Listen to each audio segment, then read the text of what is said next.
to learn at least 5 success habits that if you were to do these 5 things habitually for the rest of your life, you would be achieving optimal health and wellness. Not just average health and wellness, but optimal health and wellness. Who would like to have that? When I started here and I did the UBC program and I came through 10 weeks, I thought I had learned something. I really felt like I had learned to throw some punches, and I felt tremendously capable and very inspired to join Jim's program, which was the Elite Martial Arts program, thinking, okay, I can come in here and I can build on my capacity to perform elite martial arts. Let me tell you, after about the first class or so, I didn't really feel like I knew too much, okay? But I did know sufficiently well that this was a program that I wanted to master, at least develop the skills that he was going to share with me and teach me. Well, I had a good teacher, I knew that.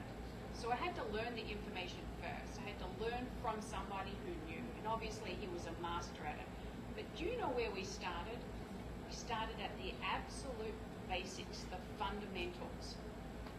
And we learned how to move in balance. We simply learned how to move sideways, step to the side, and be in balance. It sounds really basic, but we had to master that skill of stepping to the side and maintaining our balance. Okay, and until we could do that, we had to repeat it over and over and over again. Okay, so there's my repetition. We were taught of moving in balance to the left, to the right, forwards and backwards. But until we had applied that skill and had learned it, and we didn't feel so good at it at the beginning, it sounds really basic, but until we did that, we didn't move on to another skill. We didn't build on it. So when we built on that basic skill of moving to the side, backwards and forwards, we only built on it by introducing one more skill or one level of complexity. So when we were learning the new skill, what do you think happened to the first skill? What did we do with it? We integrated it. So we kept on repeating it. So once you learn a part of a new habit and you've repeated it to where you feel comfortable and you know how to do it, you don't just stop doing it and think that you can do it again. You keep that as a part of your repetition and you repeat and then you build on it. So it takes time, it takes practice, it takes a master to be able to guide you, so you need the education. But you also need the will, which to you is to find what it is within you, the reason that's important for you to achieve a certain goal, and if that's a health and wellness goal, make it specific enough for you to be able to do what it takes to make these things habits. These little bits of behavior that I'm going to teach you today will tell you what are success habits for health and wellness. Why it's even important for you is unique to you.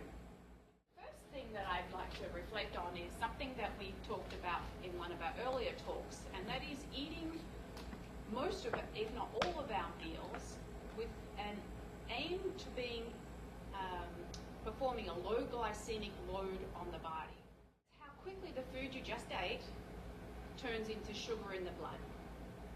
So you can imagine that if you eat sugar, it's going to turn quickly into sugar in the blood. There's not much digestion to go. So things are white flour nature, processed goods, baked goods, sugary goods, all go quickly into sugar in the body. Even some fruits that are high in sugar could quickly become sugar in the blood. And think about orange juice. That's what we give diabetics who are in a hypoglycemic state to get them out. They rapidly can respond. So they're fast high glycemic index foods that have a high glycemic load. The opposite are foods that tend to take a lot more time to digest and release energy much slower into the blood, in particular less sugar. So what foods would that be? Proteins, absolutely. Proteins and fats. So your proteins and fats release energy much slower and they have a much lower glucose level. So we're not releasing sugar quickly into the body. Why is that important? What we know now is that it's the insulin levels in our body that are causing disease, not the sugar. So indirectly the sugar. But what happens is the body responds to the blood glucose level going up, and our insulin from the pancreas just goes boom, floods our system, and it does its job of quickly trying to gather up the glucose and sending it off to where it's supposed to go. It feeds our cells that need energy right away. That's usually our brain and any muscles that are doing work, like our heart and our organs. But once they're full, very efficiently, that the insulin is pulling all that energy into our storage cells. So high insulin levels lead to a lot of effort by the body to pull out energy from the blood. So we are actually storing a lot more energy. So we're getting fatter. So when we are storing a lot of energy that we're not utilizing, it's going into our hips, it's going into our waistline. When we eat low glycemic, we don't send out as much insulin. So if you have a slice of whole wheat bread, it's best to have that whole wheat bread with either a good fat or a good protein to slow down that release. So we're not going to spike up our insulin levels, and we're going to keep our blood sugar and our insulin way more even. It's going to satiate us more for a longer period of time too. That means that we're not going to get hungry quickly. So we're not having a sugar craving an hour after we ate something. We're going to feel, a gradual coming on of hunger, not this sudden sugar craving or urge to eat, but we eat with a low glycemic load. So an example of that would be for breakfast.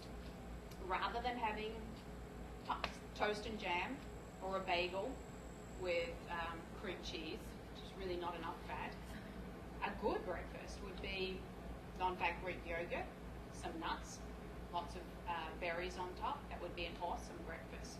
You have good protein and you have good fat in the yogurt and the nuts. And berries are a fibrous carbohydrate. All fruits and vegetables, except for some melons and bananas, are very fibrous. So they don't raise blood sugar as quickly as a grain-based carbohydrate that's not complex. Okay? So that would be an awesome breakfast. Protein shake, couple of boiled eggs, awesome, doing a great job. So lunch, whole wheat sandwich, lean turkey, lots of salad, an awesome lunch. We have the benefits of the lean meat that slow down the digestion of that bread to where our blood sugar level isn't spiking. And if we've chosen high wheat, the fiber also helps with not spiking our blood sugar. We know that high insulin levels contribute to diabetes. This is the cause of diabetes, high insulin level. It's the cause of a lot of cardiovascular disease because insulin is inflammatory to all of our arteries.